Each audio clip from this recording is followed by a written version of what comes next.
Sebelum melanjutkan, jangan lupa subscribe dulu, terima kasih. Bab 60, bukankah dia anak harammu? Tidak. Sun Zhang tertegun sejenak mendengar jawaban itu, dia tampak seperti telah menerima pukulan hebat dari Marsekal Hao Tian. Awalnya, dia mengira berdasarkan identitasnya dan secara pribadi datang ke istana Marsekal untuk menerima Huang Xiaolong sebagai muridnya, Marsekal Hao Tian akan dengan senang hati menyetujui, tetapi kenyataannya dia ditolak. Wajah Sun Zhang sedikit gelap karena ketidakbahagiaan. Marsekal Hao Tian melihat ekspresi Sun Zhang dan dia berpikir sejenak sebelum menjawab, Sun Zhang, masalah ini, saya benar-benar tidak dapat mengambil keputusan. Kau tidak bisa memutuskan. Sun Zhang tercengang, bukankah Huang Xiaolong anak harammu? Anak haram. Seketika, butiran keringat dan garis-garis hitam muncul di dahi Marsekal Hao Tian, orang tua ini benar-benar mengira penguasa adalah miliknya. Wajah Marsekal Hao Tian tampak serius dan muram saat dia berkata, Sun Zhang, jangankan aku, bahkan tuanku pun tidak bisa memutuskan. Tuanmu, Senior Yuming, tidak bisa memutuskan. Keterkejutan tampak jelas di wajahnya, Yuming adalah ahli Xiantian Orde ke-10. Tapi Yuming tidak bisa membuat keputusan sekecil itu untuk Huang Xiaolong. Lalu, apa identitas asli Huang Xiaolong? Marsekal Hao Tian mengangguk dengan serius pada Sun Zhang. Sebenarnya, ada sesuatu yang tidak dia katakan kepada Sun Zhang dan bahkan Si Plus Zu-nya sendiri tidak memenuhi syarat untuk menjadikan Huang Xiaolong sebagai murid. Si Plus Zu-nya Marsekal Hao Tian. Mengatakannya dengan lantang akan sangat mengejutkan, oleh karena itu, Marsekal Hao Tian menyimpannya untuk dirinya sendiri dan tidak mengatakannya kepada Sun Zhang. Meskipun mereka berteman baik, Marsekal Hao Tian tidak pernah berbicara tentang hubungannya dengan Asuras Gate, jadi Sun Zhang tidak tahu bahwa dia adalah murid Asuras Gate. Tak lama kemudian, Sun Zhang keluar dari istana Marsekal dengan perasaan kecewa. Ia menatap langit biru dengan kumpulan awan putih dan sinar matahari yang menyilaukan. Tidak menyangka identitas anak kecil itu ternyata tidak sesederhana itu. Sun Zhang bergumam pada dirinya sendiri. Mungkinkah dia adalah pangeran kekaisaran Duanren itu? Kemudian, dia menggelengkan kepalanya, menepis pikiran itu. Meninggalkan istana Marsekal, Sun Zhang langsung kembali ke akademi. Malam pun tiba.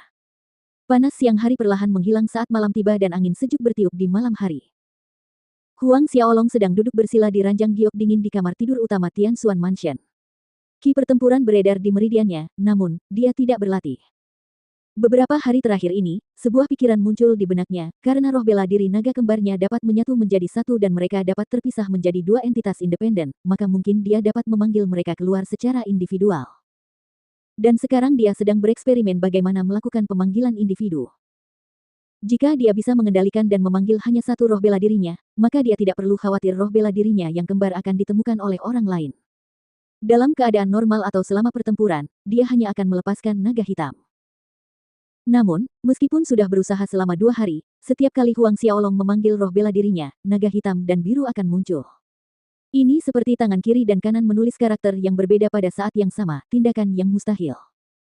Karena manusia tidak dapat fokus pada dua hal pada saat yang bersamaan.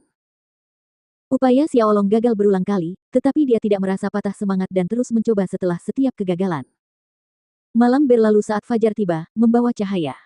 Meskipun ia tidak berhasil, ia menemukan bahwa kendalinya atas roh bela diri naga kembarnya telah menjadi lebih halus. Sebelumnya, dia memerlukan sedikitnya 3 napas untuk memanggil roh bela dirinya, tetapi sekarang dia dapat melakukannya dalam waktu 2 napas.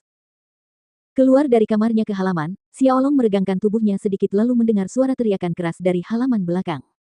Karena penasaran, ia berjalan ke halaman belakang untuk melihat-lihat. Di halaman belakang, Fei Hou dan para budak yang baru dibeli sedang berlatih tinju lohan, gaya bertarung tinju yang diajarkannya kepada Fei Hou dan memintanya untuk mengajarkannya kepada para budak. Mengamati para budak, Huang Xiaolong mengangguk puas. Hanya dalam waktu beberapa hari, para budak ini sudah terbiasa dengan gerakan-gerakan itu, menunjukkan keterampilan bertarung dan pemahaman ki bertarung mereka cukup baik. Itulah persyaratan yang diberikannya kepada Fei Hou, orang-orang yang diinginkannya harus memenuhi 2 hal, nomor 1 adalah kesetiaan, dan kedua, memiliki tingkat pemahaman tertentu dalam ki bertarung dan keterampilan bertarung. Tuan muda.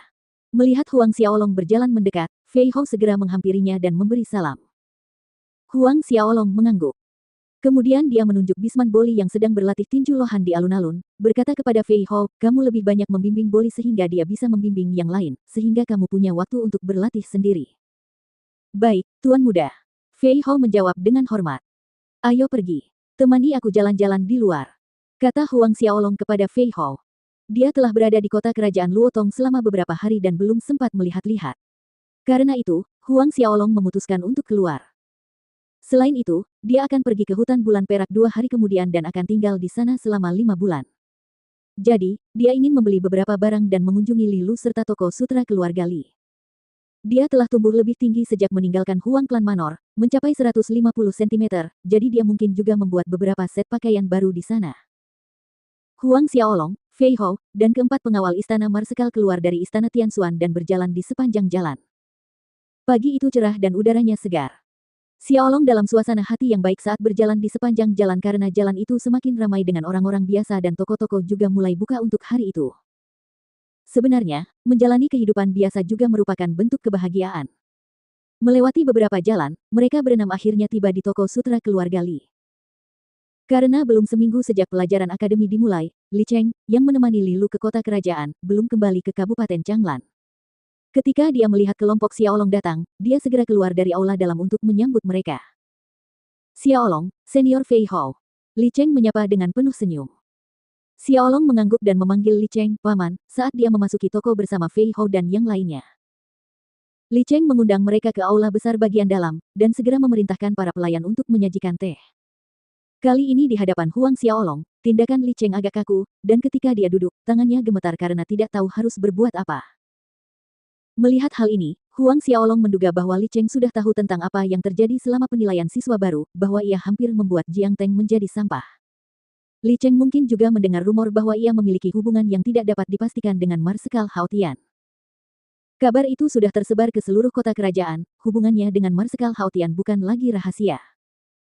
Adapun seperti apa hubungannya, publik terus berspekulasi dan banyak versi berbeda yang muncul.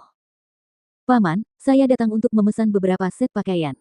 Setelah duduk, Huang Xiaolong menjelaskan tujuannya. Membuat beberapa set pakaian.